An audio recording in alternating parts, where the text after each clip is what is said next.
it's Jen from the Kalamazoo Nature Center again. Welcome back, young kings and queens. Wanted to talk to you for a few minutes today about those tomato plants you planted earlier in the summer, and also about the physical and mental health benefits of gardening today.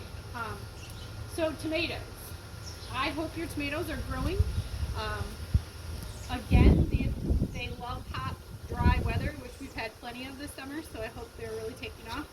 The advantage of us planting our tomatoes in a pot is that if they're not getting enough sun and they are super tall and scraggly, then you might want to consider moving them around to kind of follow the sun. But these tomato plants I think are doing pretty well. They are not too tall and scraggly. You can see there's some of those little extra branching parts are coming, and I'm pinching those off between the little, they just pop up, little leaves pop up there, and just pinch them off and toss them down in the pot. They'll degrade. Also, I'm making sure that this plant isn't getting too bushy, so there's another one hiding there. I might cut off some of the lower ones. Sometimes I'll just trim off the ends of tomato plants that are really long. I think I mentioned this before, but just a quick reminder. These are called Sun Gold cherry tomatoes, and they are a bright orange when they're ripe. They're super sweet and delicious. A lot of times these don't even make it in my house because my family eats them all before they get there. So then there's also, this is one of my family favorites. This is called a green zebra tomato, and this one actually is ripe right now.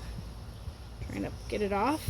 And you know, just so you know, I'm sure you know this, but tomatoes aren't always red. They can come in lots of varieties. Some of the heirloom tomatoes that you can buy seeds or plants of are like purple. They look tie-dye. They're greenish. They're pink. They can be really beautiful. This one has a problem called end rot. When you get the spots, was right on the end, but we amended the soil a little bit, which means we added something to it so we could take care of this. This shows that the tomato plant wasn't getting all the nutrients it needed. And we crushed up, actually my daughter spent a lot of time crushing up cleaned off eggshells. We rinsed them off, so let them dry, crushed them up really tiny, and added them to the soil, just laid them on top and watered them in. And that leaches calcium out into the soil and can help solve that end rot problem. And I noticed that the tomatoes that are growing since then, can't really see them, I don't know, are not having those spots on the end. This one will still be edible, but we want to keep the plant as healthy as we can. So we're definitely watching for that. So besides growing this delicious and healthy food, why is gardening a good idea? Well, it can help you be healthier because you actually get outside and get moving. Maybe not a whole lot if you're just planting a couple tomatoes in pots, but if you have a big garden plot and you're tending it and you're raking and you're hoeing and you're weeding and you're moving around to water, if nothing else, it gets you outside every day or every other day to water and care for your plant. Obviously, if you're gardening, you should be eating some healthy foods. And just getting outside in the sun for a few minutes every day gives you vitamin D, which can boost mood and help you as well. But there's also research that shows that gardening is really good for your mental health. It gives you something to do and something to focus on besides yourself and your worries, if you have them. All of us seem to have certain things we're worried or anxious about in this pandemic era. So gardening can be a good antidote for that. Also, I just read today that something I didn't know is that there's actually a healthy bacteria in soil that when you are digging in soil, it can help release chemicals in your body like serotonin, which can help calm anxiety. So digging in the dirt is good on a physical and a psychological level. I hope that your tomatoes are going well, and if you're having questions about it, you can look some things up on the internet or respond to this post with a question, and I'll check in a day or so to see if I can answer them. Next, we're gonna move to sitting on the ground to talk about another thing that can help you with anxiety or worry. So we talked a little bit about how gardening can help with anxiety and stress reduction, and help to calm down. And in another time that we get together, hopefully in person next month, we're going to talk about a technique called mindfulness. But today I just wanted to share with you some focused breathing that you could do that can help you bring your big emotions or feelings or worry kind of in check a little bit. Research actually shows that anytime that you take 3 to 5 deep breaths, you can kind of change the chemistry in your brain and what's happening in your brain. So anytime, anywhere, 3 to 5 deep breaths can be useful. Today I just want to show you kind of a little bit more focused. I like to go outside to do this, on a porch, in a yard, in a park, on a trail. So you can bring a yoga mat with you. You can do this sitting in a chair. If you do it sitting in your chair, it's really great to take your shoes off and put your feet right in the grass. Then you're physically grounded to the earth, and that can be helpful. Since I like to go somewhere to do this, taking just sometimes like a beach towel that I can roll up and carry with me easily and then fold it up, or a bath towel on the ground, is a really great way to do it, and means you don't need any special equipment.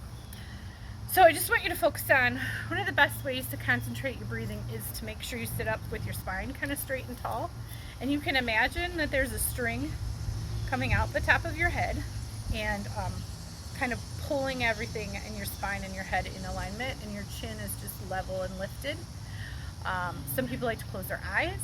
If you don't want to close your eyes, you can focus on a spot in front of you, or we can do what you call soft eyes, which is you just kind of focus down on a spot on the ground or the carpet if you're inside. Of course, you can do this inside too. And just focus on breathing in, a nice long inhale, and then breathing out. One technique is to breathe in through your nose and out through your mouth. It doesn't have to be loud, just focused. And while you're breathing, think to yourself, breathing in and breathing out. So let's give 3 breaths a try. Breathing in, breathing out.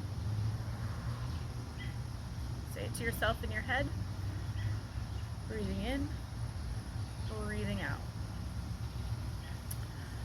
Breathing in, breathing out. Good.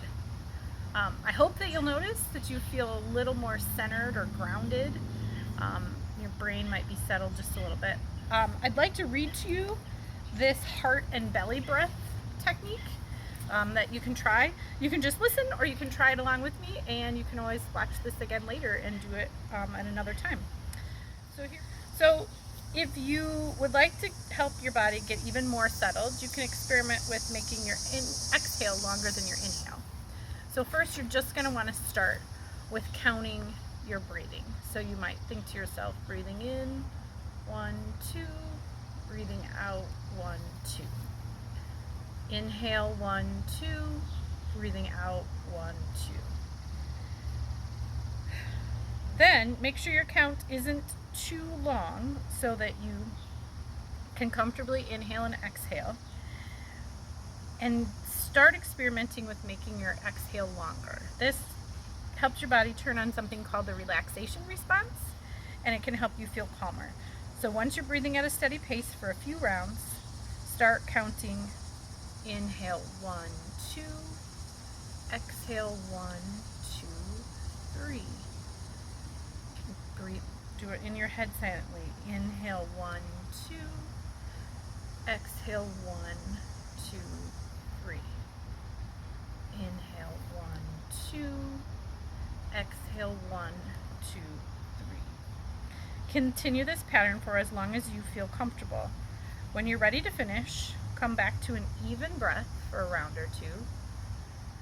Inhale, 1, 2. Exhale, 1, 2. Inhale, 1, 2. Exhale, 1, 2. And then open your eyes or look up.